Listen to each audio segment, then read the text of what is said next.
Here's the two mindsets that I think are crucial. One of them, and they're in short supply, I'm noticing in public life, one of them is gratitude. Gratitude. I think if you're really, really grateful, you create an abundance related to your past. That's really what gratitude is, because you're grateful for what has gotten you here. And gratitude is a proactive skill. A lot of people make it a reactive skill in the sense, well, if somebody does something for me, I'm grateful for that. But the word gratitude, being grateful, is related to the word appreciation. How many of you say, well, I really appreciate that? And appreciation is a really neat word because it's got that emotional sense, psychological sense, but it's also got an economic sense that things appreciate. Gold appreciates, land appreciates, stocks appreciate. And what Can we add Bitcoin to your list? Yeah, Bitcoin appreciates. Everything Peter's involved in appreciates. I hope so, because he's got some of my money. I want it all to appreciate. And I appreciate you. Yeah, but what appreciation really means is that you just give value to something. In other words, you say, there's Kwa's sitting right across from me, and I always appreciate Kwa, and I really appreciate, I can just sit there and think about Kwa for a half minute, and I totally appreciate Babs, as everyone knows. Without Babs, I'm just a smart drunk worried about the rent, and I just appreciate, and I think about the people. I appreciate so much what Peter does, and that creates a higher value for Peter in my life. So this gratitude principle is one of them, and the other one is generosity. If you truly believe in abundance, you'll be generous with what you have, not worrying about how you're going to get paid back for it. So I think that the twin, and they're related to each other, but one of them is related to the past. It's appreciation, because you're giving greater value to your experience up to the present moment. And then generosity is that you're making a bet on the future. See, I'm making a total bet on the future with Peter that it's just going to get bigger and better in every way, and therefore anything that I contribute to that, I don't have to worry about what the return is. There's going to be a big return, and I don't have to keep book on it. I can't stand keeping book on things. So I see a lot of people who are super intelligent, but they're not grateful. I see people who are very successful, but they're not generous. And I said, you got all the hardware, but you don't have any of the software. And you need the software to actually make your way in the world. And you won't have to worry about competing, because there's going to be so many opportunities for collaboration. Do people get how important that is, how the amount of wealth, the amount of opportunities? I mean, it's an abundance of opportunities that we all have. Yeah. And it's a matter of what do you choose to do, right? It's saying no to 99% to focus on the 1%, which is a big problem I have. And Coach helps me focus on that. Can we talk about the 25 years? Yeah, absolutely. Yeah. Can I also mention? Please. Can you talk for a little bit now? I just want to highlight. I'm just being generous here. You're being very generous, because what you just said is exactly how I'm doing my best to curate Genius Network. Yeah. Because I want it filled with people that are appreciative and reciprocal and useful and contributing. And yeah, they just want to be. And the more I can build a room of these types of entrepreneurs that are high achievers with this, this real focus and emphasis on being a giver. Yeah. It just makes this community so much better. So, I mean, you just basically described exactly the goal and objective I have of filling Genius Network up with that sort of person with that mindset and that behavior. So, 25 years. 25 years. Two things important about 25 years. I was, here at Genius Network. I was about to go on stage. I was talking about my Abundance 360 program, which is what I spend all year preparing for. It's 360 CEOs that I coach in Beverly Hills. And Dan says to me, as I'm about to go on stage, he says, Peter, you should make the commitment that you're going to do this for 25 years. And it was off the cuff. And so I get up on stage and I say, I'm committed to doing this for 25 years. It's going to be and literally, I think I don't know if I shocked you or surprised you, but it was interesting, right? My world changed in that moment when I said, I'm committing to doing this event for 25 years and for taking this community of CEOs with me on this 25-year journey.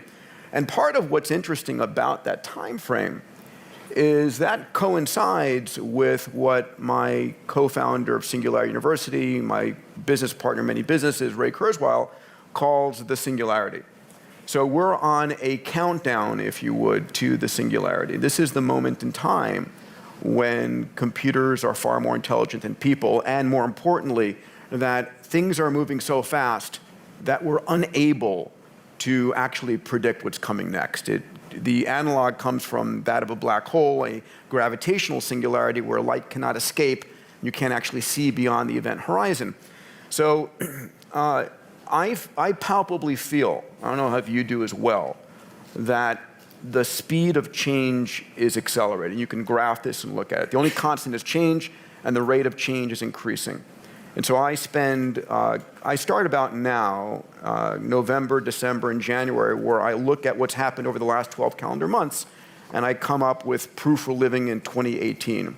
And it's incredible. You know, we as humans tend to accept what is and forget that it wasn't always that way.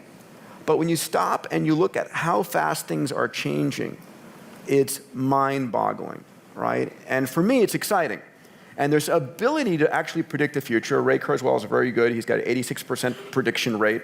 And it's really understanding the fundamentals of what's going on in computational power, sensors, networks, AI, robotics, 3D printing, all of these things.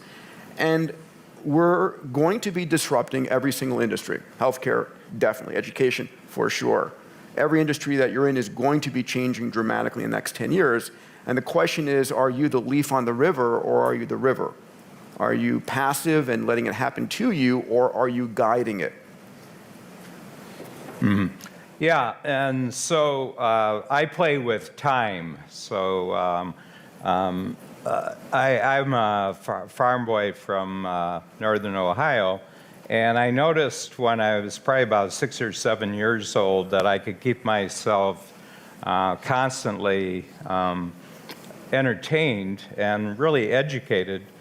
Because I discovered one day that I had an ability to actually think about my thinking. Okay, so I could actually, and I think graphically, so everything that I see in my brain, I see in terms of diagrams and physical patterns, and I could just be by myself for long periods of time. But one of the things that I really zeroed in on is time. And it occurred to me that we live in time, so, we're the fish that swim in time. And humans, I've never met two people who had the same take on time, and I would just ask people about their time references. What's your mindset according to time? Because I've noticed, Einstein had this great ability to take his concepts and really simplify them.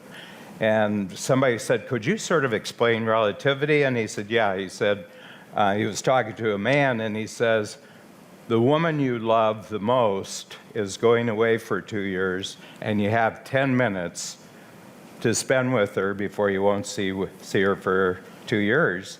And he said, how long does that 10 minutes take?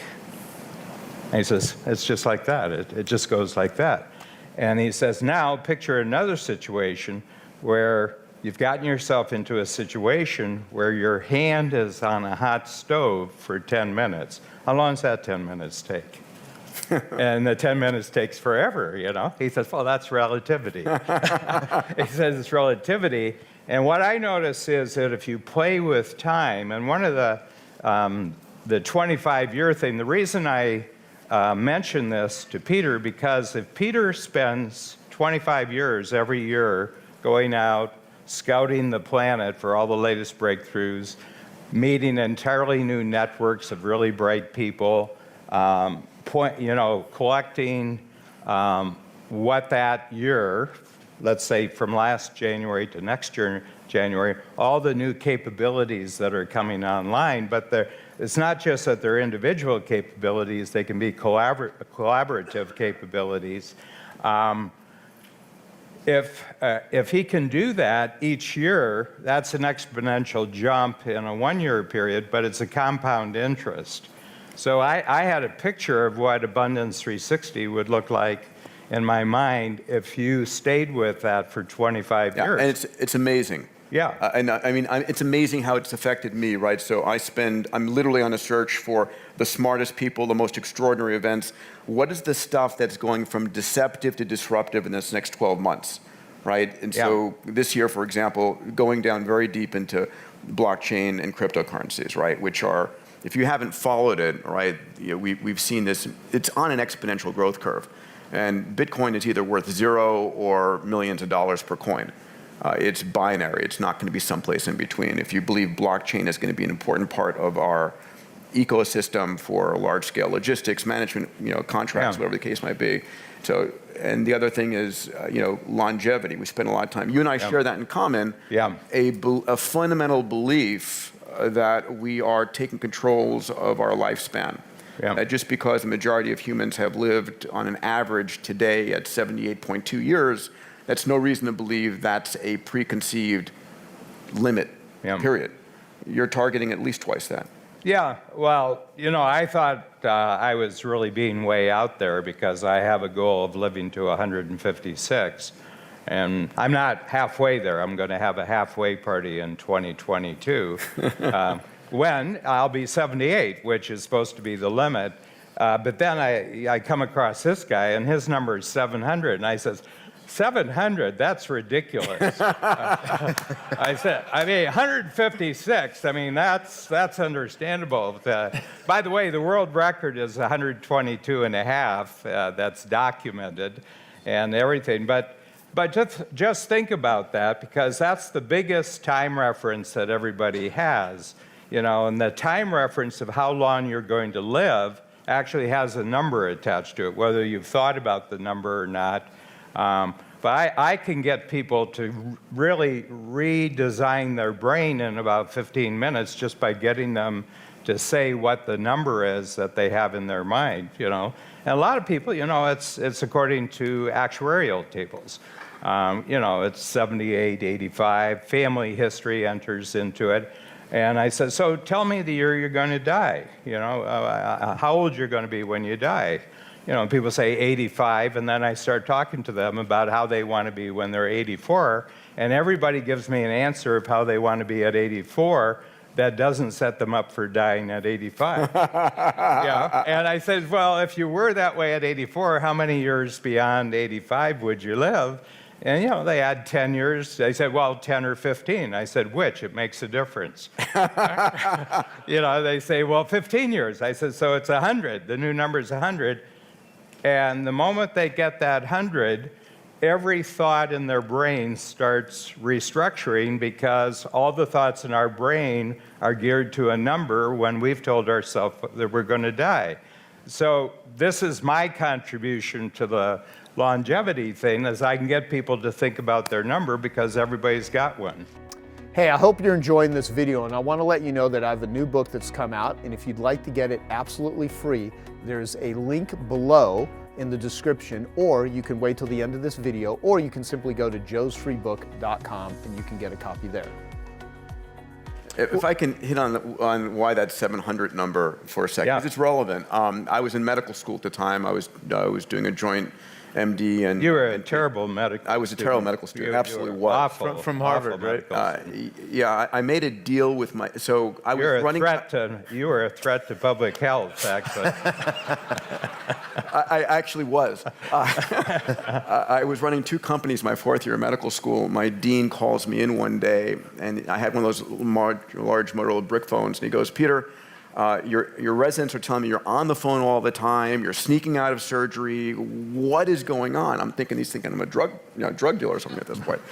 And I fess up, I'm in tears, I'm saying I'm running these two companies, and I have to graduate. I promised my mom, my dad, I'm going to graduate.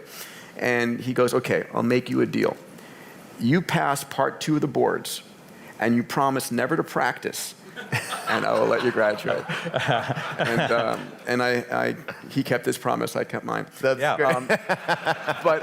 But while I was in medical school, I remember watching this TV show about long-lived sea life.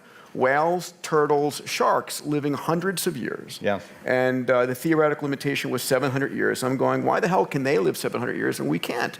And I said, it's either a hardware or a software problem. And we're going to be able to fix that.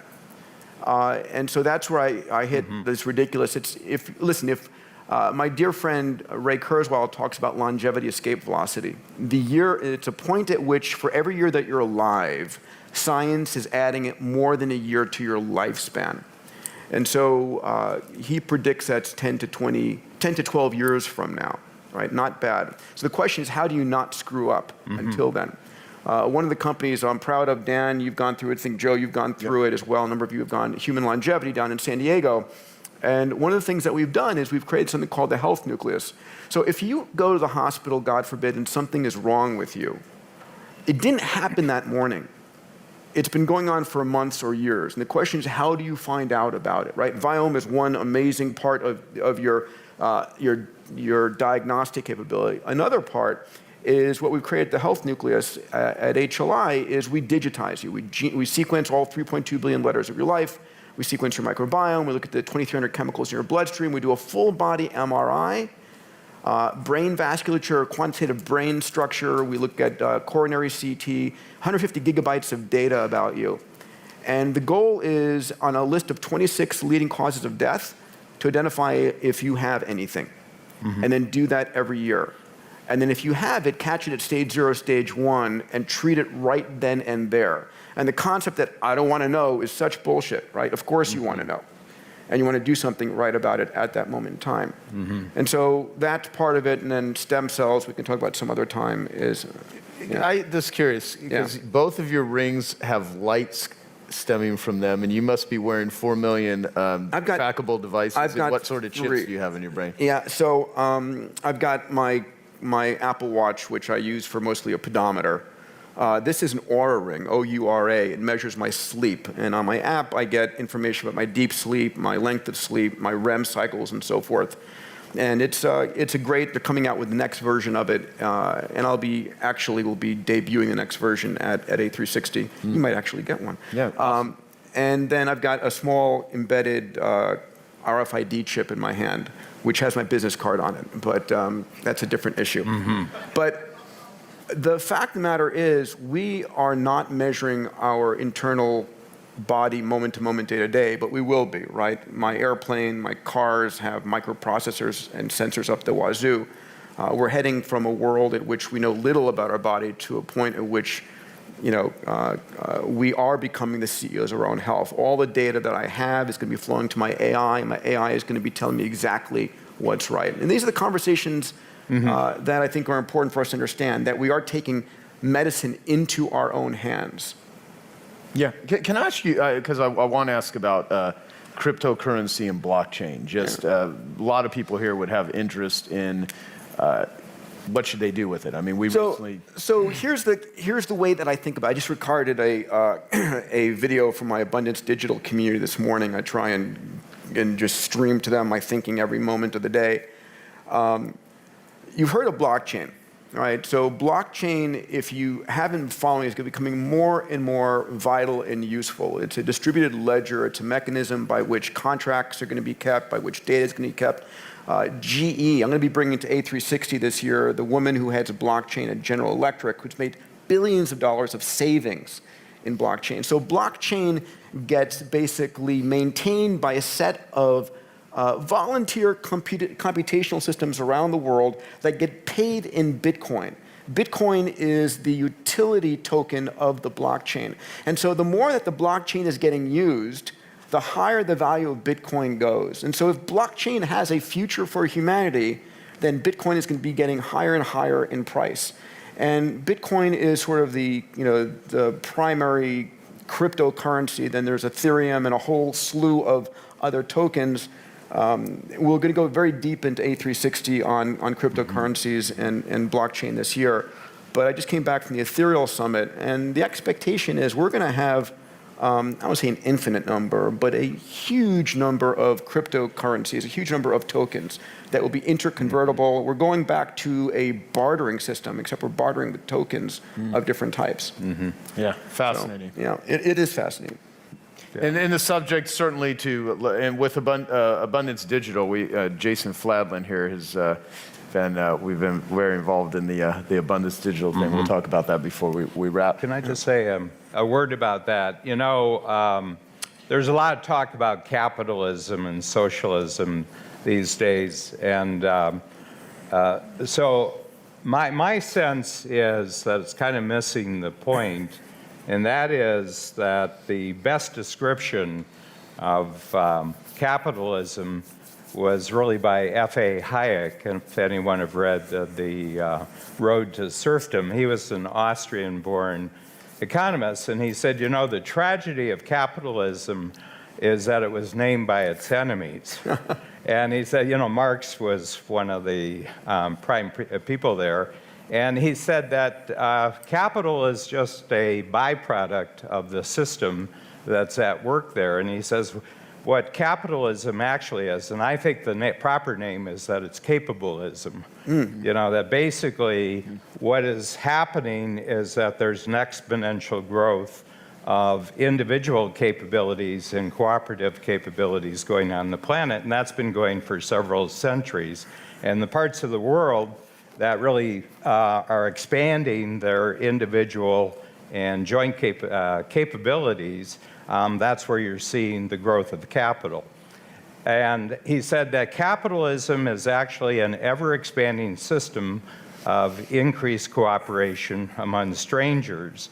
And my sense is that up until now, there hasn't been an accounting system. There's not been basically a safeguard system to actually protect this constant growth of capableism, and I think blockchain is actually the system. That's a beautiful description. And Bitcoin blockchain is actually the accounting system on the planet that completely verifies and completely protects the constant growth of capability on the planet. Which gives me the greatest expectation that the world is getting better. There's far more capability, far more cooperation.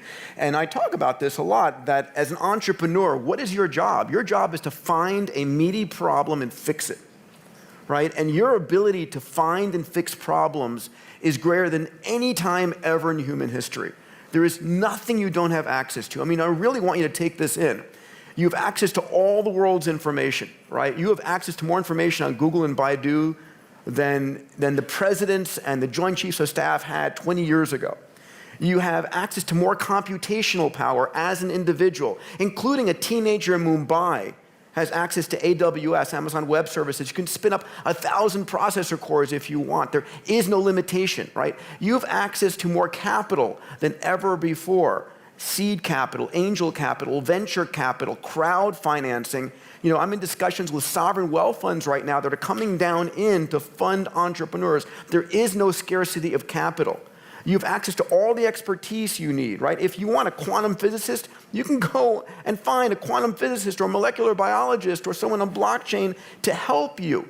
What is the only thing that's scarce, that's limiting, is what is your passion, right? What is your massively transformative purpose? And then within that realm, what is your moonshot?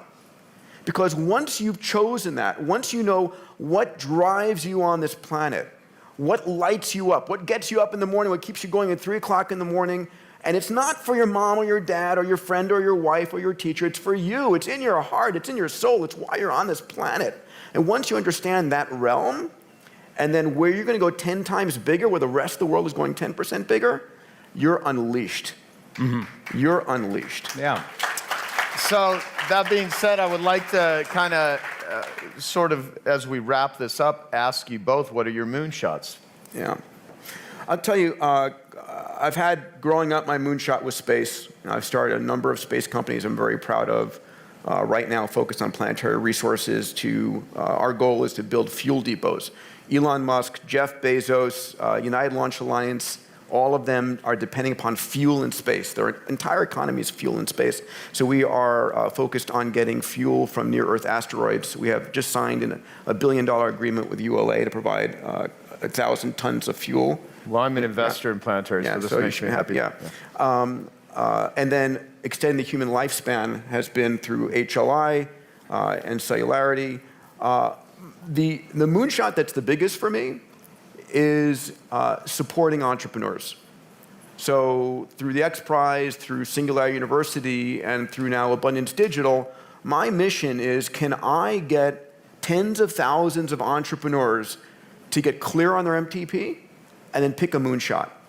And then support them with the access to technology and the thinking and the experts to go big. And I'm so proud to have played a role in my dear brother Naveen's life and in a number of your lives here to inspire you to go for those moonshots, right? So if through my work I can get tens of thousands of entrepreneurs to go and solve the world's biggest problems, that's massive scalability, right? Mm-hmm. So the platform that Dan helped me create and you helped me create for A360 and now Abundance Digital, A360 is 360 CEOs, Abundance Digital is how do I get to tens of thousands, hundreds of thousands of entrepreneurs and support them to solve the world's biggest problems. Now we're talking about something scalable. Mm-hmm. Awesome, awesome.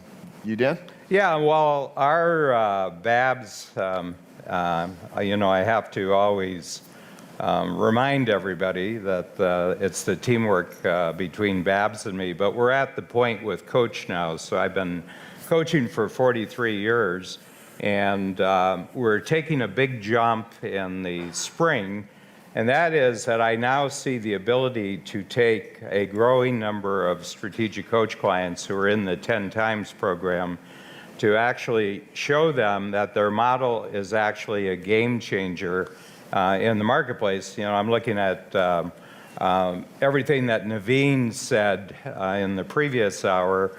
I've been working with David Berg. Dave, just raise your hand right there. And Dave has actually worked out the practical, on-the-street model of completely transforming the healthcare system in the United States at a practical level, day-to-day level. And very interesting, the people who are going to actually profit most by Dave's model are actually people who are making $15 or less an hour right now. He's got the complete model for transforming not health insurance, because it doesn't involve any insurance, it's actually health care for people. And then I look at the other individuals that we just have in the room. I'm thinking about JJ Virgin with her Mindshare program, and Bree, who's Betty Rocker, and she's gone from nowhere to 2 million people who watch her every day. And so my whole job is to create the structures, the mindsets, the frameworks by which every entrepreneur who comes into Strategic Coach in the next 25 years will be a game changer of some part of the marketplace, and it corresponds to what they're most passionate about. So that's really my mindset right now. What you're doing both with Genius Network and with Genius Recovery are both amazing game changers, and the whole thing is, and I would say this to everybody here, whatever you're most passionate about, commit yourself to staying and developing that as a game changer model over the next 25 years. So walk out of here, we have hundreds of people in this room and the people who are watching in the lounge. If you take the thing you're most passionate about, build it into an entrepreneurial marketplace model and extend it out 25 years, and it corresponds to what you're most fascinated with, what you're most motivated by, then you will be someone who fundamentally creates new capabilities in the marketplace. Awesome, awesome. And what I will say with the time we have remaining is, since we're going to put this out as an episode on 10X Talk, if you're not a subscriber of 10xtalk.com, then go subscribe. Just type in my name and Dan Sullivan's in the iTunes or wherever you listen to podcasts, and you will get this. And for people that, for Strategic Coach, strategiccoach.com, an amazing program. Now my 20 years into it. 20 years. You have influenced my life in so many amazing ways. And just kind of what you said, even how moonshots and how things restructure how you think about it. I mean, that's pretty much what all of these conversations are designed to do is to frame what is possible. And so for you, Peter, if people want to become part of Abundance Digital, what do they do? A360.digital is probably the best place to go. Is that right, Sydney? I know, real fun this year at A360, I'm bringing Astro Teller. He's going to spend the day with us. Astro Teller is the head of Moonshots at Google. And so my goal, I focus every year with folks, and just to plan what Naveen was saying a little bit, we do these every year I do these 5-year moonshot planners. Like, what is your moonshot 5 years from now? And you can do this yourself today. What do you want? What do you have to have achieved by the end of this year to get you don't have to get, you're not getting 20%, to get 10% towards that moonshot or 5% towards that moonshot.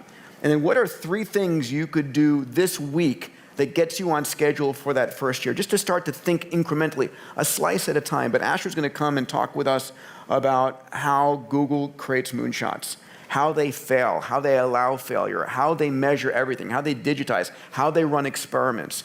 How do you get your team to become a moonshot team, right? These are the kinds of things that are very important, because each and every one of us in our hearts and our souls has a moonshot to change the world. And we just need to unleash that. So yeah, and it'll be fun. Let me say this too. Both of you have great quotes and great philosophies that are written down. Dan's got all these Danisms. You've got Peter's laws. And I quote Dan more than anyone. And you have a couple ones like the day before a breakthrough. It's just a crazy idea. Another one is the squeaky wheel gets replaced. Yeah. So you have some great ways about thinking of things. And both of you, one thing that I think you both have in common is where a lot of the world is scared about shit going wrong, both of you love shit going wrong, because to you it's massive all raw material for you to create the future. Fertilizer. Exactly. Yeah. Shit is fertilizer, right? That's how you use it. So to the people in the room, there's a lot of resources. Human resources here are some of the greatest. I mean, Chip Franks with Joe Volunteer, it's basically taking human resources that want to contribute and creating a mechanism for people to link them with each other, because so many, this is a room filled with incredible genius, wisdom, and knowledge. It's a tribe of tribal leaders. So advice on how to build yourself as a better entrepreneur, how to get the most out of this community, because both of you have done a great job with it. Dan, you go first. Yeah, I mean, I think I just have a couple insights about it. First of all, you have to realize that being an entrepreneur is a life sentence.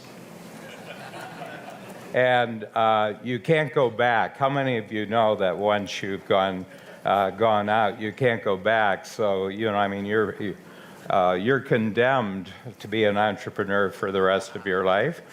And a lot of people want to play it half and half. I could do what I'm doing as an entrepreneur, or I could do something else. And I want to tell you it's not true. You have no other option except to continue on the way you are. So my feeling is make it fun.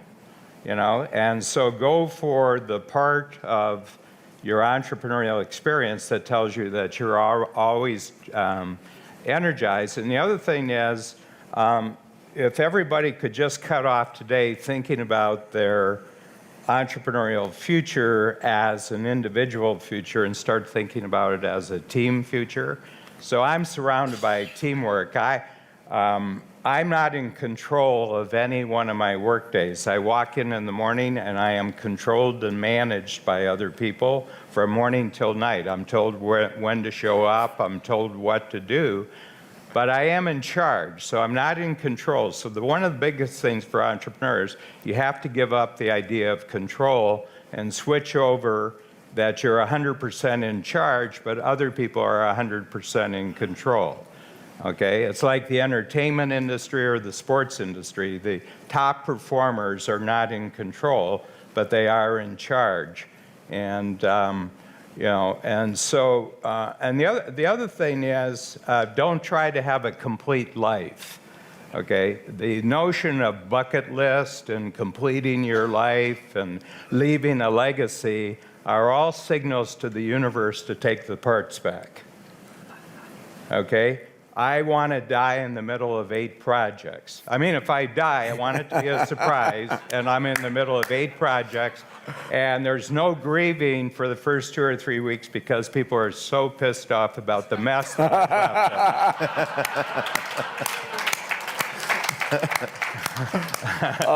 yeah, I mean, this whole notion, oh, I'm going to bring my life to completion, you know, I mean, God, this is a death signal, you know, I mean, you're talking yourself into the grave, you know, death needs no assistance. You know, death needs no assistance, and I'm not giving death any assistance. And, we have fun with, Peter and I have really fun with the longevity thing because people, you know, every time we talk about this 156 and 700 thing, the podcast goes right off the charts. Every podcast, people are really interested in this topic. How many of you, if you could extend your active working career for 25 years right now, right at the top, you'd actually make a lot of investment to actually do that? Well, I want to see who doesn't want to. Yeah, who's wrapping it up within the next 12 months? Because I'd like to buy a life insurance policy on you and have me as the beneficiary. So great. Advice for entrepreneurs, listen, it's, we are linear and local thinkers. Our brains, the 100 billion neurons in our brain, the 100 trillion synaptic connections were evolved on the savannas of Africa hundreds of thousands and millions of years ago. And so we have these cognitive biases. And what we do is we take our past and we extend it into the future. And that's a linear extension. And that puts a self-imposed limitation on us on what we can do. And so I'm going to ask you to think about, are you putting those self-imposed limitations on your life? Right? Because are you building a business for what used to be possible versus what is now possible, right? A world of infinite information, infinite computing speed, massive amounts of capital, all of these things. So in that world of it's the best time ever to be alive, in a world of near infinite opportunity, in a world of abundance, my question to you is, are you doing the most important thing that you can be doing, right?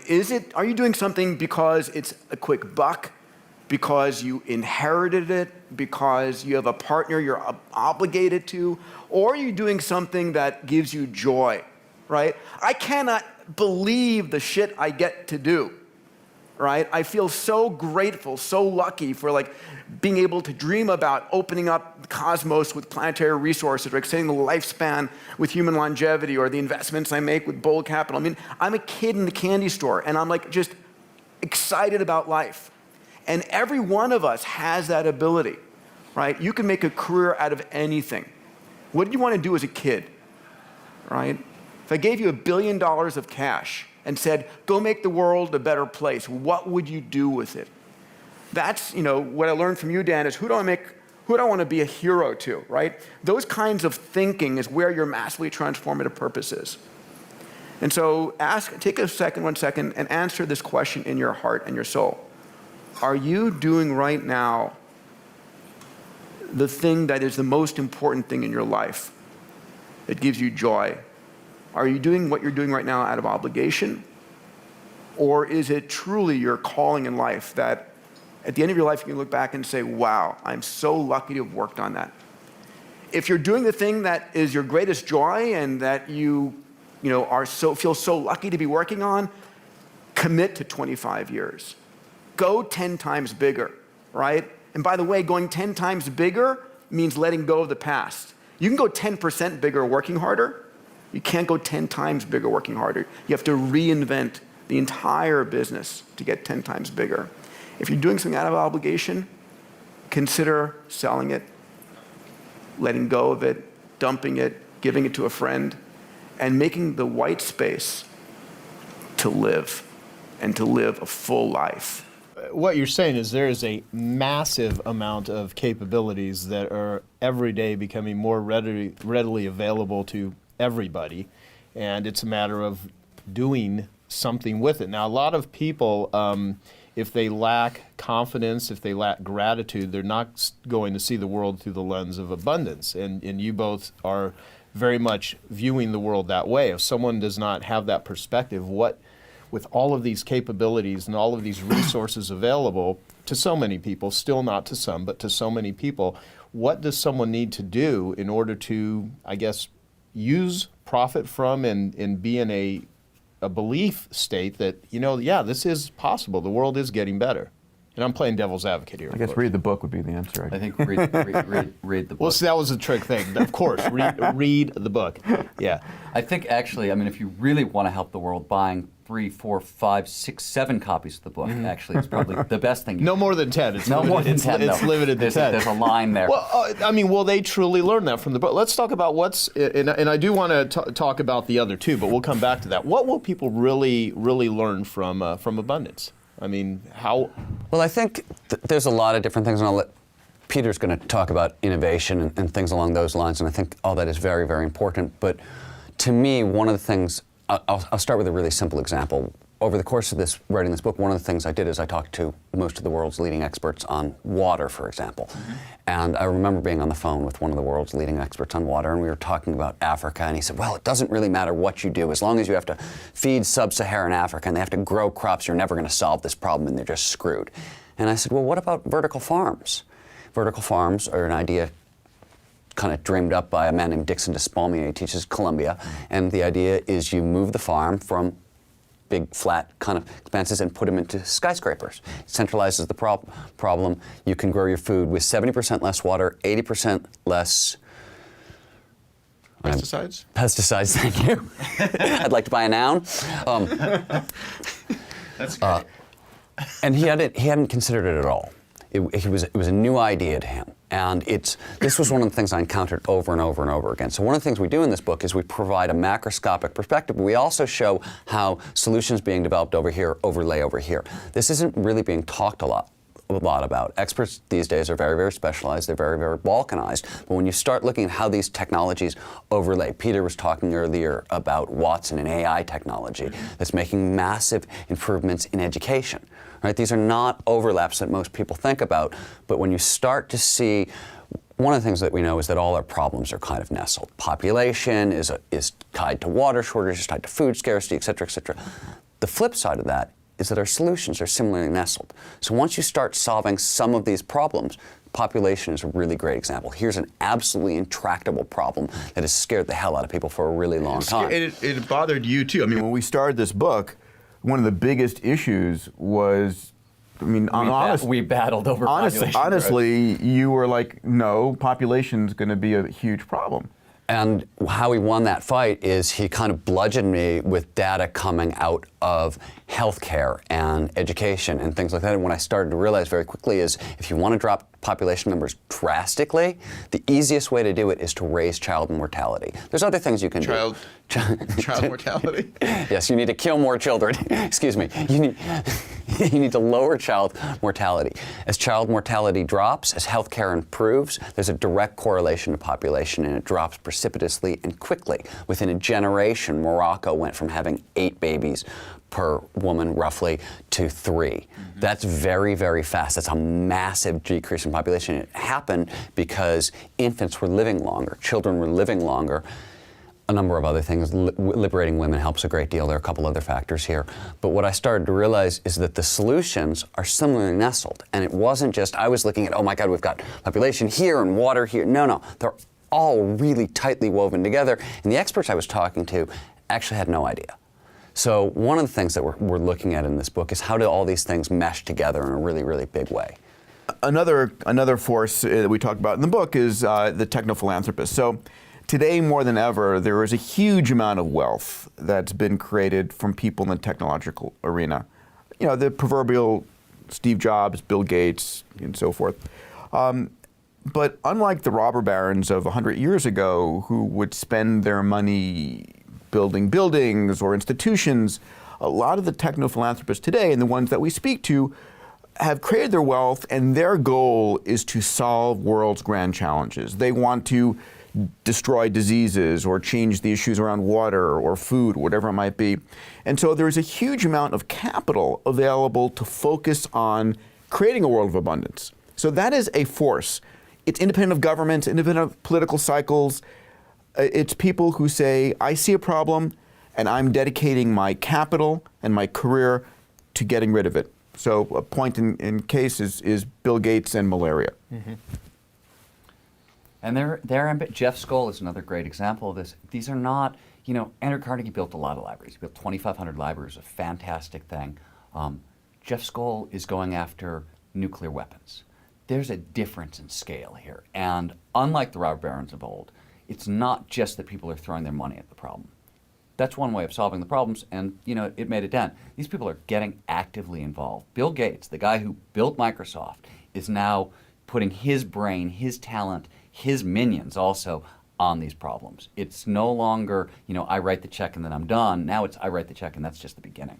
Oh yeah, I mean, I was just at the Gates Foundation 3 weeks ago for their annual event, and the people there, the entrepreneurs there, the resources, it's unbelievably amazing what they are actually doing, Bill and Melinda. I mean, one of the big things that I'm shocked how people don't get, that the world's biggest problems are the world's biggest opportunities. Yes, yes. You want to make $1 trillion, solve healthcare, education, hunger, water. I mean, these are $1 trillion markets. Yeah, I really want to go deep with that, because I do believe that. I have a friend named Richard Rossi who has this great line where he says, wherever there's anxiety, there's opportunity. And if you think about entrepreneurs, quote another friend, Dan Sullivan, he says, other people's bad news is your good news. Sure. Especially if you sell Prozac. Well, if you sell anything, I mean, if you're hungry, that's bad news. If you're a restaurant, that's great. If you're bored and, that's bad news for you. But if you're a movie theater, that's good news. Everything in life is literally helping people with their bad news. Sometimes it's as simple things. Other times it's incredibly, it could be a fatal condition. It could be starvation. So what you just said, I'd really like you to speak to that. So a great example is we're here filming this at Singularity University, and we challenge the students here to create what we call 10 to the 9th plus companies, which is build a company, a product or service that can positively affect 1 billion people within a decade. And what we teach them about is, what are the world's grand challenges? Where are the biggest problems that exist? Because that's where you should be building these companies. And we're in a day and age now where you can do great for the world and create incredible profits. Dean Kamen, who's a close friend, he's a trustee at the XPRIZE. We write about him extensively in the book. He talks about the fact that people would dismiss water as an area in the world that companies should be involved with, because saying, my God, these people only have 50 cents a day they can spend on water. But if you've got 2 billion people spending 50 cents a day, you do the math real quick, that's almost a $500 billion marketplace. There are very few companies on the planet that can ignore a $500 billion marketplace. Right. Well, and like you say in the book, there's no companies that even make that level of revenue, so there's a gigantic market there. It's just open for... And he says, is there a need? There's a need for water. Yeah. They're always exactly. Who has something that they would like to share? Because I would like to use the time we're spending together to help you get to where you want to go. Yes, sir. And say your name and. Michael Lundstedt. I'm about to launch a new company. It's an online presence, a B2B company. I'd like it to work. Like it to work. Yeah. Do you have a company right now? Yeah. Okay. Is that company working? For a company. Oh, you work for a company. Starting March. You going to quit, or are you going to stay at your current company? And Yes. Okay. Does the current company you work for know you're going to quit? No. Okay. Do you want us to send this video to them just to give them a heads up? No. No, I'm totally kidding. There's a transition period. Yeah. Well, look, everyone that's going to start a company works somewhere, you would hope. I guess the other options are leeching off the government or something. But no, so when are you is the company already started, or when are you going to do this? Would start it now, except it's Christmas, so we're going to wait till. What kind of company? It provides the business-to-business chat product and some other stuff. Chat products? Chat, CHAT. Okay, okay. All right, awesome, thanks. Who else? Someone raise their hand over here? Yes. I'd like to systematize my business and launch it online and actually have a following of 10,000 or more. A following of 10,000 or more. Okay. The membership. What are they going to be Are they going to pay you? The 10,000 people are going to pay? Or are they going to be free? Is it going to be a blog, a podcast, a video series, YouTube channel? What is it? It will be a training and development, which will be a combination. It'll be basically a blog style, but it'll be a training, and it'll go out over 12 months, and it'll integrate various styles of training, from video to written to interactive lesson plans. Okay. And currently you coach people, I think, one-on-one? I do. I coach people one-on-one and in small groups currently, and I'd also like that to be an access to much larger groups so they can come in once a month and do a live training with me. Okay. And is it over the phone, Skype, in person, or all the above? All of the above currently, but the live training, I'd like to offer it monthly via some sort of Skype or video offering, and then maybe once or twice a year allow people to come in and do, Tony Robbins style. Right, big groups. Yeah.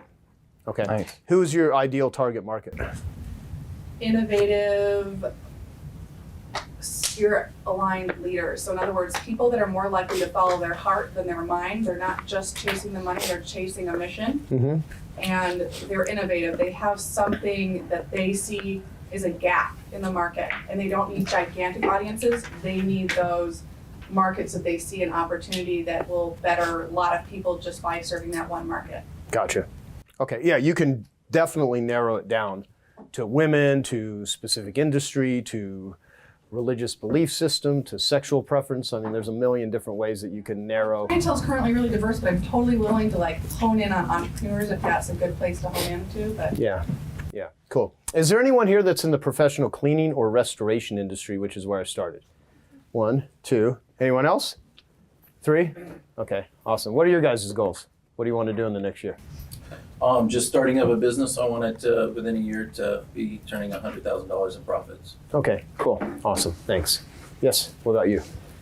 And if you really don't like being called on, just say I pass. We can act like it's a 12-step group or whatever if you don't want to talk, but I might call you. I have primarily a janitorial business, and from that we've spun off some carpet cleaning, air duct cleaning, and tile and grout. And we're looking to double our janitorial business and bring on a truck mount system for our carpet cleaning side. Okay, cool. So when you say double, would you care, is it doubling the revenue or doubling the clientele? Doubling the revenue. Okay. Yeah. Okay, awesome. You can double your prices. Or you can just work twice as much as you're currently working right now. One of the best ways to double your business is just whatever you're working right now, just double it. Well, I'm listening to your 10X podcast, and it says if you have a goal of going by 10X, you ought to hit 2X. So. Yeah, growing 10 times is easier than growing 2 times because there's more juice, there's more enthusiasm, there's more motivation. And if you think at that level, not just give yourself bullshit affirmations about it, but truly say, okay, what is the setup that I need to have in order to have the conditions of growing 10 times, there's probably much more likelihood that you will do that. You want to share? Yeah, I'm in my second month of business. I just started a professional carpet, tile, and grout upholstery cleaning business, and I want to be up to 3 vans in a year. How many? 3? Okay. How many you have now? 1? Okay. How many employees? 2 part-time guys. Okay. And have you done this before? I ran another company for about a year. Okay. I like female-owned cleaning businesses because they just have a different. It's funny about carpet cleaners. Most of them are male, and those of you that don't know, I started my marketing business after being a dead broke carpet cleaner. A lot of you know my story. I was living off credit cards. I was paying money to actually stay in business. It was costing me more money to have my business than I was actually bringing in. Have any of you been in that situation before where you're actually paying to have your company? It's a really dumb way to work, but so because people will hire you and pay you minimum wage, which is better than paying to go to work. But of course, I was unemployable. I didn't really want to work for anybody, and I had the entrepreneurial desire to have my own company and all of the things that seem like the benefits of that.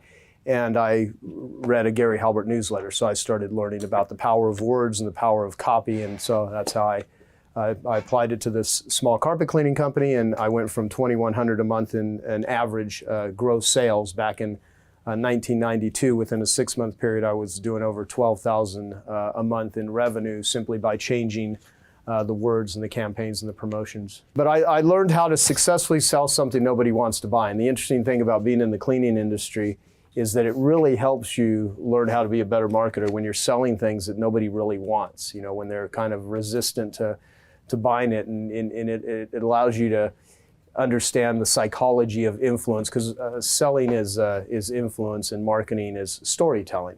So if you want to make more money, tell a better story. If you want to get different clientele, you need to tell a different story. And your marketing is totally contingent upon what you say and who you say it to. On I Love Marketing, some of you are here for the I Love Marketing, well, all of you are here for the I Love Marketing meetup group, but it started out of a podcast that me and Dean Jackson, who is just a brilliant guy who I've known for damn near 20 years. He started in the real estate industry, and very similar story to me. He was just a struggling real estate agent, and he learned marketing because he needed to make his business work. And we studied the same stuff, read Gary Halbert, Dan Kennedy, started applying it. See, because a lot of people read stuff, but very few people actually apply it. And my strategies and that my company has shared and sold and offered to people has generated over, you know, our ads and promotions and campaigns and processes that we can track has generated over $2 billion in revenue for our clients. I've sold tens of millions of dollars worth of marketing programs over the years, and have the highest level mastermind group in the world for marketers. We have, you know, 156 people that pay 25 grand a year. Whenever I speak, it's my typical gross revenue that I'll bring in when I speak right now, based on the way we're running, is about 150,000, 175,000 a day. So I don't do a lot of speaking because most people aren't going to pay me that, and I have to fly somewhere. Whereas I can do this stuff in this office, in this room, with people that are running multi-million-dollar companies. So the benefit is we get to hear just some of the best marketing strategies. Brendan Bouchard's a paying client, Mike Koenig's, you know, Jeff Walker, Dr. Daniel Amen, David Bach, Dan Sullivan, Peter Diamandis. I mean, just a whole slew of just, you know, JJ Virgin, you know, a lot of health people. So we get the benefit of hearing all of that. However, it all started from just needing to figure out marketing so that I could survive. And so marketing was the single most valuable skill that I ever learned. And I think marketing is everything. Peter Drucker, the late Peter Drucker, said, you know, if you don't, how many of you do not know who Peter Drucker is? How many of you know who Peter Drucker is? Just trying to see who's lying that won't raise their hand whatsoever. No, and it's fine. I mean, a lot of young people would have no idea who Peter Drucker is, but Peter Drucker's, you know, considered probably one of the greatest management minds ever. And he wrote The Effective Executive in the 1950s, and I highly recommend you all read that book. It's a fantastic book called The Effective Executive. He was all about creating results and being effective. One of my favorite Drucker quotes is, there's nothing more useless than doing really well that which need not be done at all. So a lot of you probably do things really well that don't produce any results for you, that you're really damn good at and are completely irrelevant to helping you multiply and grow and build your business. And there's other stuff that probably makes all the difference in the world, and are you aware of it? And he said, you know, primary purpose of business, the primary purpose of business is to create and keep customers. Marketing and innovation produce results. All other business functions are costs. And if you break that down, you know, the primary purpose of business is to create and keep customers. How do you create and keep customers? Marketing, exactly. You know, and everything else is a cost. So, you know, innovation and marketing, that's pretty much how you will build and grow your company. So the whole key is, to whatever degree we can answer questions, we can share strategies. I'll share one methodology, a process that we're doing with our that we've only shared with our 25K members. It's still in the development stages, so I'll just kind of give you guys an idea of how to think about it. Dan oversees a lot of campaigns. I mean, we spent $363,000 on full-page ads in Forbes, Fortune, Inc., Success, Entrepreneur, and U.S. Airways magazine last year. And I think we've developed a methodology where we can produce probably 10 times the result for 10% of what we spent last year. And no one's doing it. And you'll be the first group of people that I've ever shared this with outside of people that pay 25 grand to hear this shit. But we'll share that later. And then Dan's running Facebook campaigns and putting together all kinds of stuff that I'm completely oblivious to because I'm sort of an oblivious person. And I'm sort of just riding on fumes. I did a few smart things a few years ago. Now I just kind of coast. Just kind of. Yeah. How you can create your company's future to be a place that you and your team want to visit. And no need to take notes because at the end of the session, we'll send you over a PDF that has the recap of this presentation. So there was a study that was done at Stanford University. And imagine there was two students that were sitting face to face with each other. So one was given a list of 25 well-known songs and then instructed to pick one and tap out the rhythm on the table to the other person who was supposed to guess what the tune was. And out of 120 tapped songs, the listener only guessed 3 right. And so the person tapping out Twinkle, Twinkle, Little Star was hearing every note perfectly in his mind. And so he was surprised to find out that the listener only guessed 2.5% of the time and didn't realize that that person, for the most part, was just hearing these monotonous thumps on the table. And so this study can oftentimes happen to us as visionaries. So you may have a crystal clear vision in your mind of what you want your company to look like. But then when you explain it, you hear the sweet sound of music. But unfortunately, oftentimes what can happen is the others listening, whether that's your team or your vendors or your partners, are just hearing these random taps, not seeing how the whole vision comes together. And so this really comes from under communicating your vision. Hey, I hope you're enjoying this video, and I want to let you know that I have a new book that's come out, and if you'd like to get it absolutely free, there's a link below in the description, or you can wait till the end of this video, or you can simply go to joesfreebook.com and you can get a copy there. And so as an entrepreneur, it's one thing for you to see the vision, to have vision, but if you can't communicate it and your team doesn't see it too, it'll get lost in translation and it just becomes another idea. And so if that's the case and done all the time, so a vivid vision may be the exact tool that you need to help take your company to where you want to go.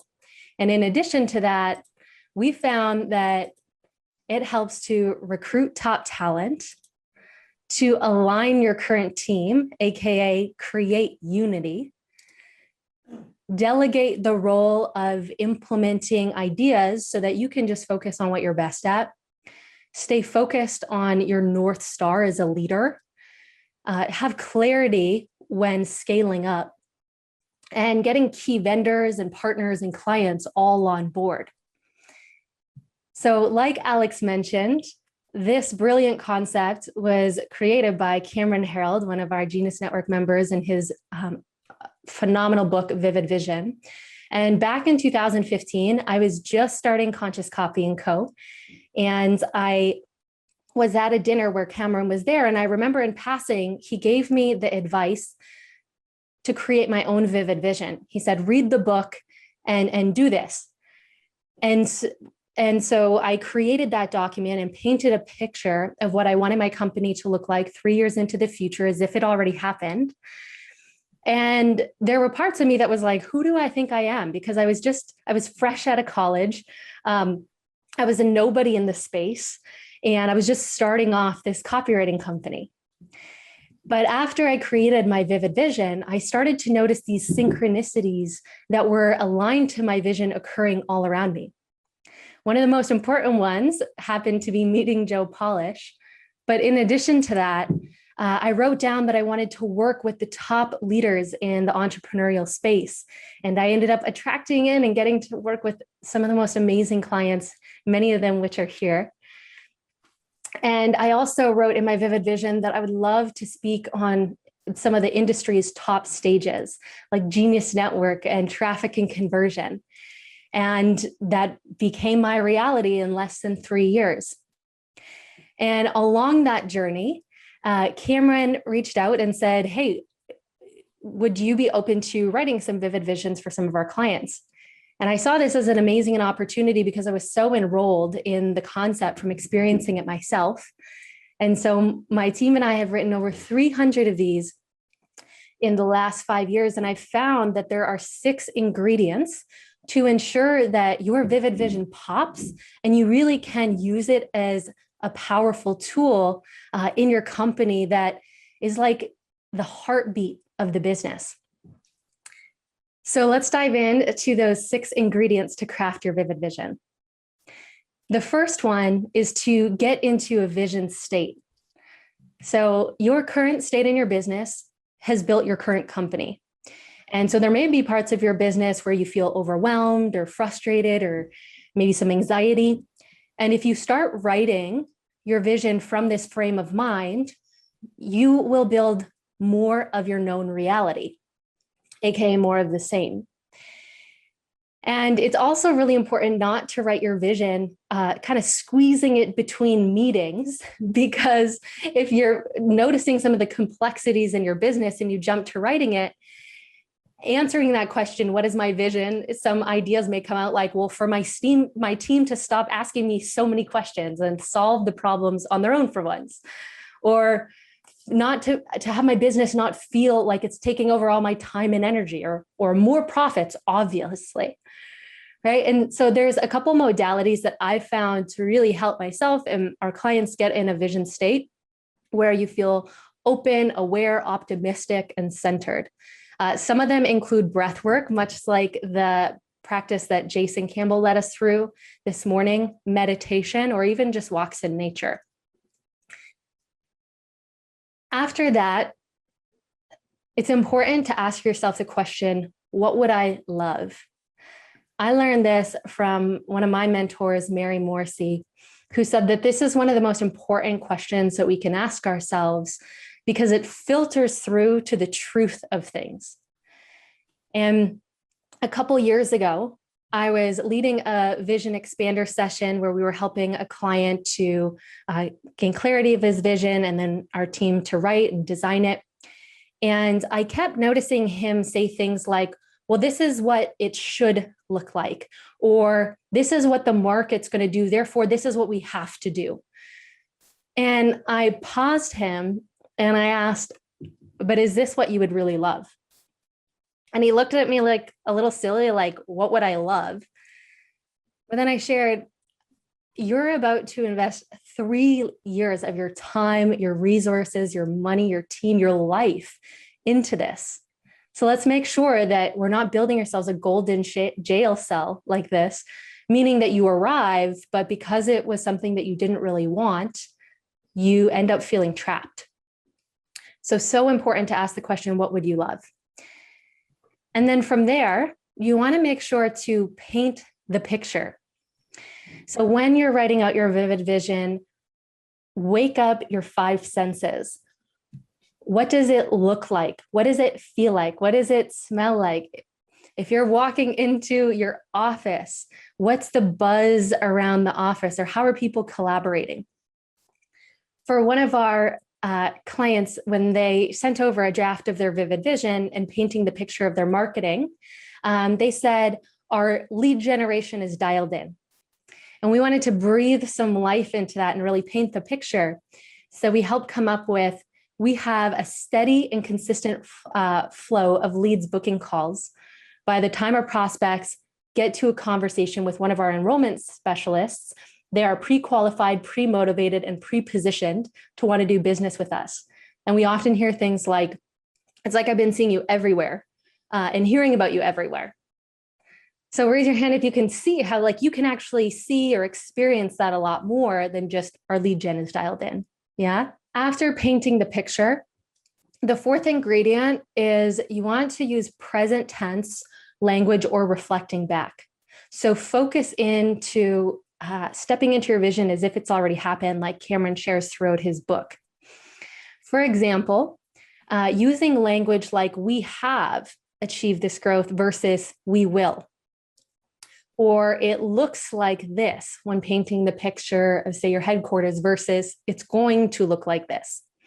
Or over the past 3 years, we've experienced or achieved these profits versus in the next 3 years.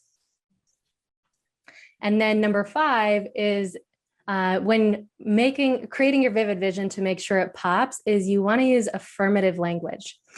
And so as I was sharing, I learned this the hard way, where one of our core values at Conscious Copy used to be aligned action. And it said, we grow with, positive momentum over scattered motion. And one of my mentors reminded me that if I was going to be referring to that in my team over and over again, multiple times a day, and we have scattered motion inside of one of our values, even though that's not what we wanted, then we were going to bring that forth. So we updated the value to we believe in aligned action. We grow with positive and focused momentum. And then finally, number 6 is you want to communicate from where, not how, right now.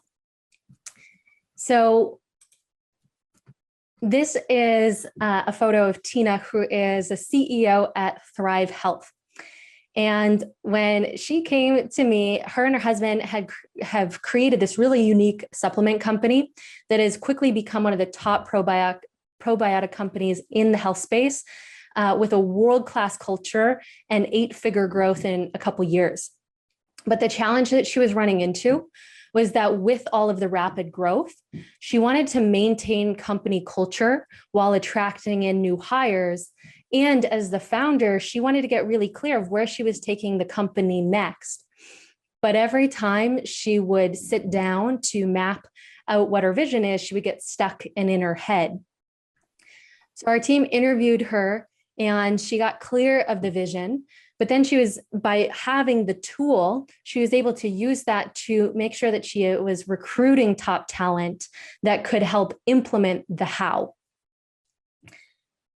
So to recap, the 6 ingredients to crafting your vivid vision is to get in a vision state, ask, what would I love? Paint the picture, use present tense or past tense reflecting back, use affirmative language, and think where, not how, right now. And when you do this, you'll have this powerful document of vivid vision, and you can really use it as a filter to help discern if an opportunity is aligned to your vision or if it's a seductive distraction. So if you want to create your company's future to be a place you want to visit, it's really important to communicate that vision that you see in your mind. You are certainly someone that sees the future in ways that others have not, and you've actually not only created the products, created the experience, but you've built a team of people that can help carry that out. So let's talk about the future of apparel, because you're now with your current focuses. Let's talk about what your current companies are doing, where you see the future going, and what are things that people would be, it would be very interesting for them to be aware of. I mean, there are things that you know that many people don't know. I'd love to have you share some of your future perspectives on the future. Well, I live in a world of technology, but you know, my technology is all fabric and apparel based. So but it's the same thing as you'd see in what people see as technology, you know, the digital technology. Why do you call it technology? Explain that, just because I mean, I have an understanding because I've really researched you. Good. I want someone hearing that, though, when they hear technology, they may think of computers or wearables or something inside clothing. What do you mean by technology? Well, technology in apparel would be like solving problems for people. So I'll give you kind of my idea where I see 15 years out, and a lot of it comes from really looking at octopi and their 137 brains they have in their body, and their ability to instantly camouflage themselves with color in their surroundings, even change the texture of their skin, the whole works. If I go back to 1930 and I look back to 2030, I would say that you can see the continuum of people wearing very inappropriate clothing, non-technical, no stretch, probably people keeping warm because there was no heating, very little air conditioning. Clothing had a different purpose. Technology at that time for what our services were, but now with everything being controlled, we needed like different solves for how we were moving around in the world. So this, I kind of see that Star Trek outfit from the 1960s, where it's all Lycra. You wear one outfit for all the time. It doesn't stink. It's antimicrobial. It has UV protection, and yet it's connected. But I think we're going to have an implant in our wrist. It's going to be something like an iPhone, and we'll just talk to it because we'll have two little implants in our ear.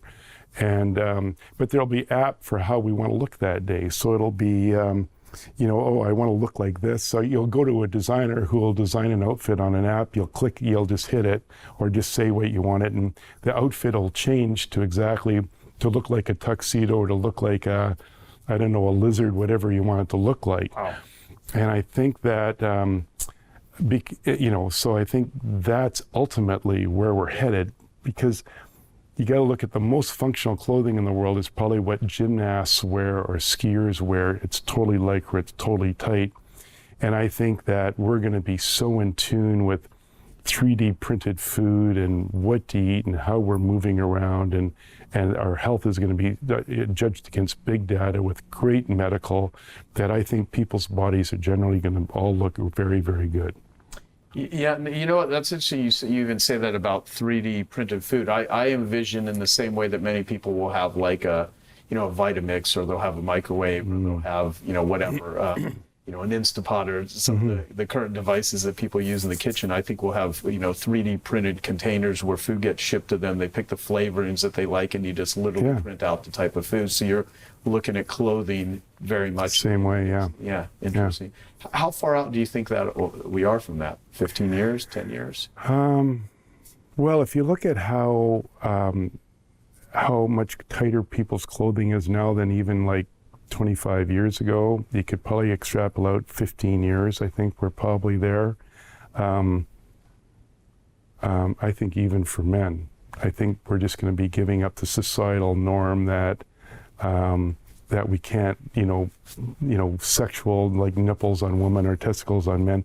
I mean, men in Europe have been wearing Speedos and tight shorts for, you know, for 40 years. Do you know what I mean? Yeah. It's kind of like religion in middle America. Like they think that that's how all the world is, but that's not how all the world is. Right. You know, things are changing. So I think probably 2033, we're going to be seeing that as probably starting to be the norm. Do you employ like scientists, or do you have a research labs or anything based on how you think things will change that you're preparing for? Or love to get an idea of how you look at talent that you bring on that have skills and things to help facilitate getting to that bigger future. Yeah, and it's a bottleneck. It always has been, because most designers that come out of school, you know, were doing wedding dresses or, you know, streetwear, and because schools weren't really set up to talk about technical. So my wife and I and Lululemon and the province of BC built a school here in Vancouver, the Wilson School of Technical Apparel Design, and then we give scholarships to that. So that was the single biggest bottleneck in changing that. So we've done that we've created the possibility in the school to make that happen. But what I really find is that there's people like in Italy making like machines for like a fabric, either putting the fabric together, or weft and weave when you're fibers, or actually or what the fabric does, the thickness, everything else. And then there's another part, which is, there's the machine people, and then there's the fabric people and the thread people. So they're both working on different technologies, and then they come together in manufacturers, mostly over in Asia, and they bring things together and they got to go, oh, this year, because we've got this new machine or we've got this new fabric, we can do something entirely different. That's really where the magic happens. And so it's really embedding myself in that conversation there where it's occurring, that I see technology changing the fastest. Great. What's one piece of advice you never got but you would have loved to have early on? It kind of goes back to my winning formula. I never asked for advice, and that was my problem. It worked for me because I made a lot of mistakes, and I was always making just enough money to get through my mistakes. So in some respect, that was really good learning. But ultimately, as I kind of went on in life, it's getting advice from people that are non-conflicted. So when my first board at West Beach, when it was a private company, I had a board they didn't make any money out of giving me advice. They were just like older gentlemen that were really thoughtful and wanted to help some young kids out.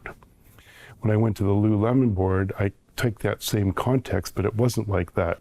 Private equity have to get out in 5 years. They're going to prostitute the company. You got CEOs on 3-year options. They know they're only good for 4 or 5 years. They want to get in and make the numbers look good, cash out and go. So there's what I needed really, and what I continue to have now is great advisors who can help me see where it is I'm going within my growth that are non-conflicted in a way that I can take their advice and go, man, that's something I could do something with. So Chip, let's talk about Amir Sports. And what is this organization? What are some of the different companies that you have as investments or ownership in, and what's the goal? I was going to say that AMER comes out of the American Tobacco Company because the Finnish Student Union back, I don't know, in the 40s or 50s was importing American tobacco into Finland. And anyway, that ended up morphing into about 20 years ago into getting rid of tobacco and buying sports companies. So they amassed over a period of time one of my favorite brands of all time, which is Arc'teryx, which is actually here in Vancouver. And when I had Lululemon, ever since 2005, I wanted to buy it, but Lululemon was just too much of a rocket ship, and I couldn't take on anything more. It ended up getting sold to Adidas, and then to Solomon, and then into this AMER. But they also own Wilson Sports out of Chicago, like 100-year-old brand's right. Beautiful. Solomon, which is probably they have about 27% of the ski market in the world, and Atomic Skis is another thing that's owned underneath that. And Peak Performance, a ski brand out of Stockholm. So it's a very global brand, and I bought it with my Chinese partners, Anta, which is they're the Nike of China. They're the biggest sporting goods company in China. 11,000 stores, if you can imagine that, just for Anta, and they have another 1,500 stores. They own the Fila brand in China.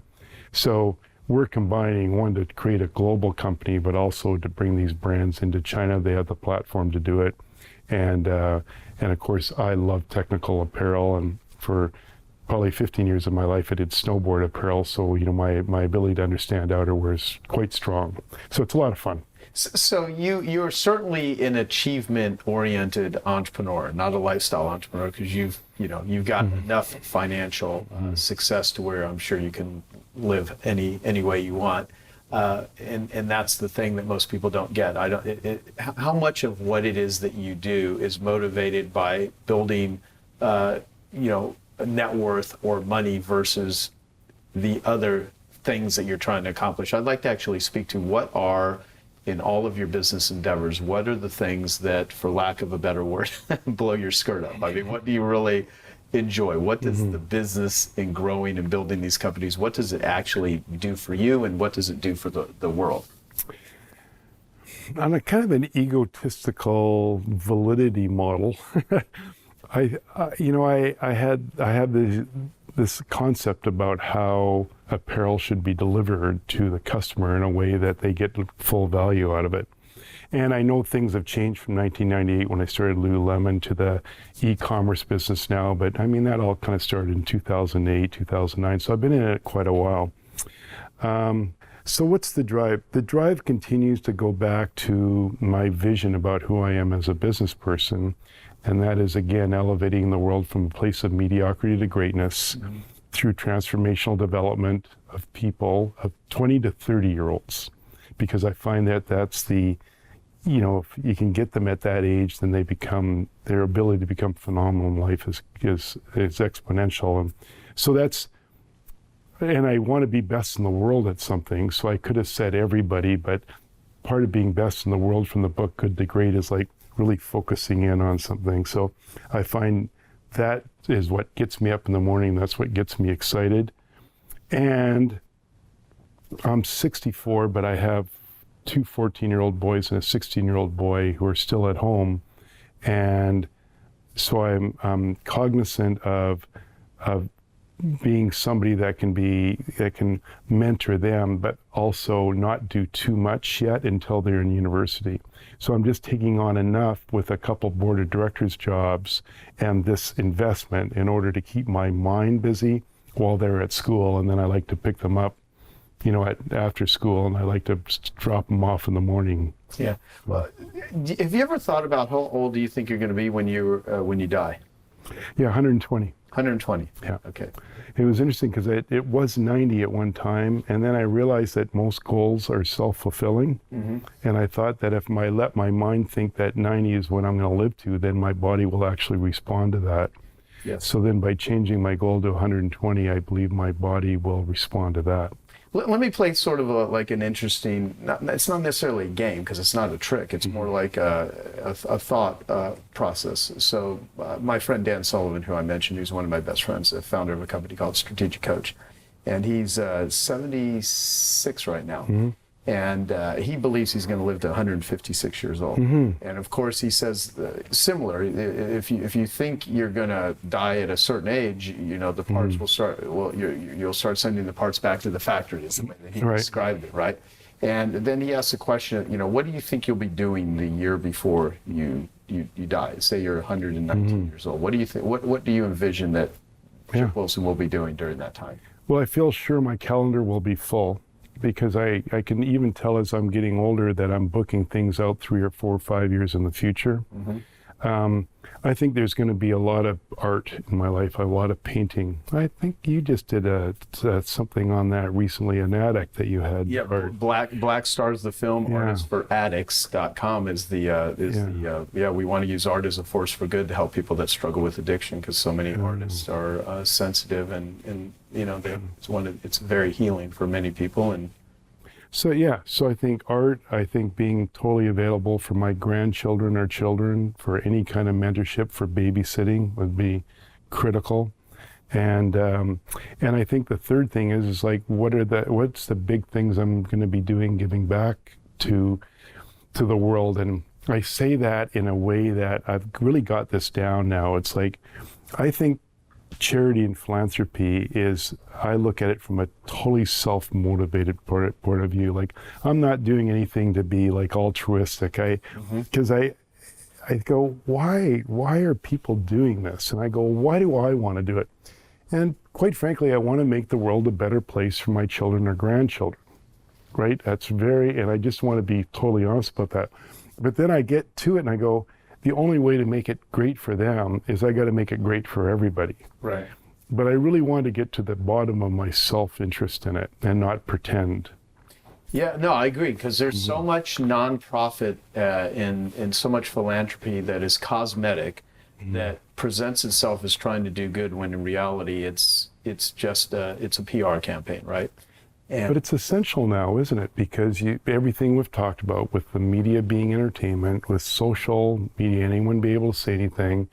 I mean, in my book, I said it that, that woman who said, like Nike's using child labor, that was at the beginning of that whole social media thing too. And it really brought, Nike wasn't doing child labor. I've been in the factories, it could have been some 14-year-old that didn't fit into the school system and was going to starve. And what else do you do with a 14-year-old who's working in the factory? So big deal, But but we're living in a world where you have to market now your do good stuff in order to offset the 100% chance that some nutball is going to accuse you of doing something which you didn't do. And there are lots of nutballs out there.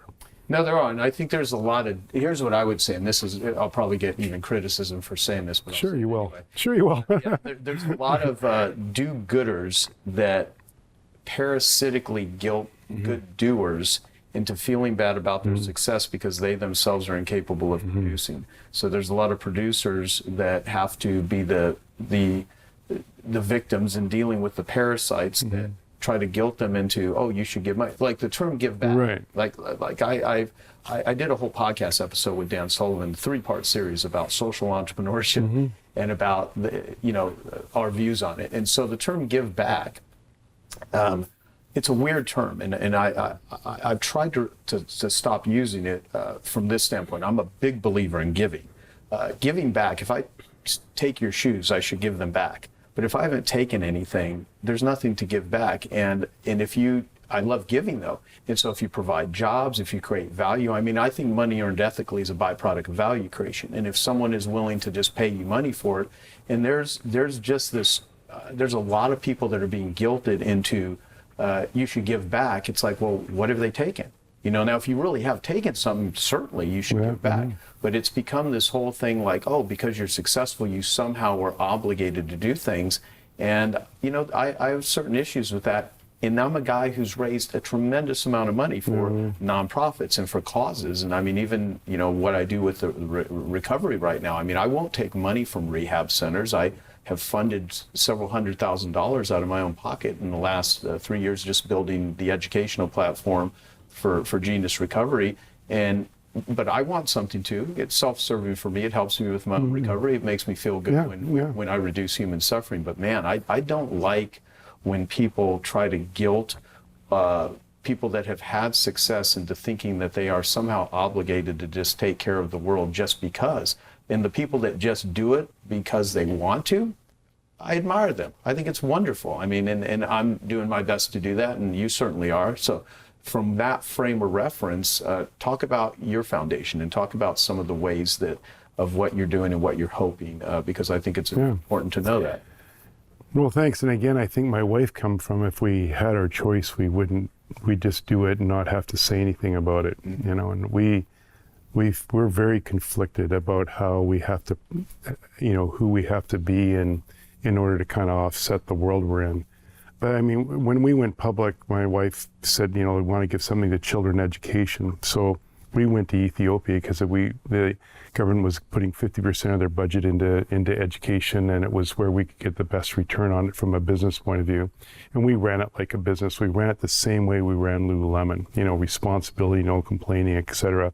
And of course, we were doing what a lot of people are doing, building out schools, and then I sat back and I went, God, the population's gone from like 40 to like 70 million in like 20 years. There's just no way we can build schools fast enough.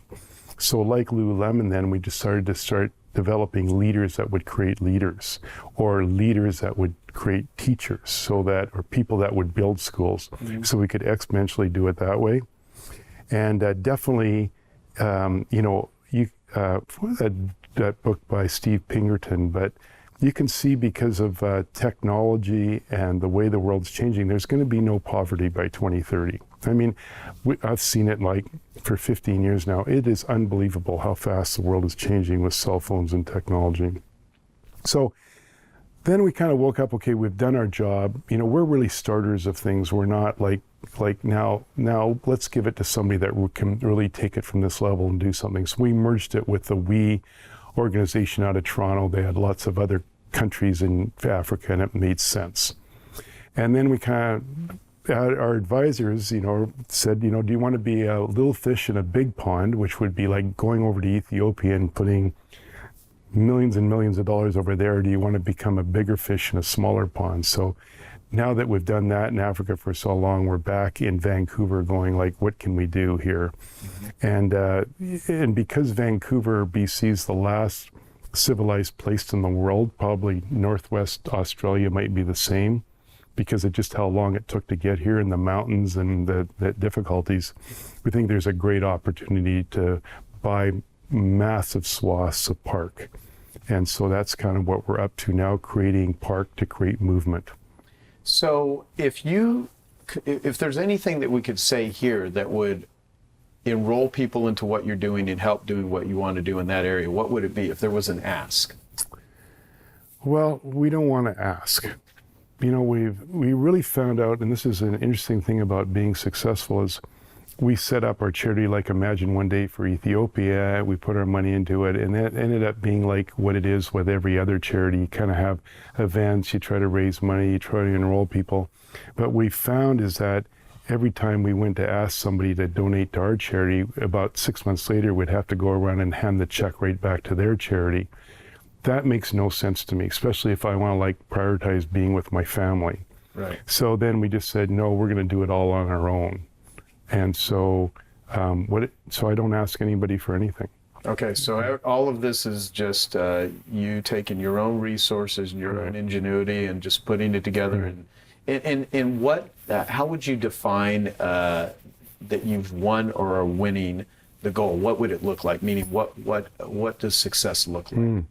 Well, in Ethiopia, it was really coming to poverty will end by 2030, and that our goal of bringing quality education to every child in Ethiopia by 2030, free of foreign aid, was actually going to occur. So then, even though it's like 12 years out, 10 years out, we've done our job. You know, it's going to happen. So then where do we want to focus next? So I would say if whatever we did lowered obesity rates, that would, in BC, that would be my goal. So how do we set up parks? How do we set up how the parks are structured, how people get to them, how they use them, in order so people are moving? Interesting. That's what we're up to. Okay, I hope you found that video awesome and useful. So if you want to get a free copy of my book, I want you to click here. And if you want to watch some more videos that'll be useful and awesome, click here. Go ahead. They're over here. Do it now. Come on. Thank you. Watch them.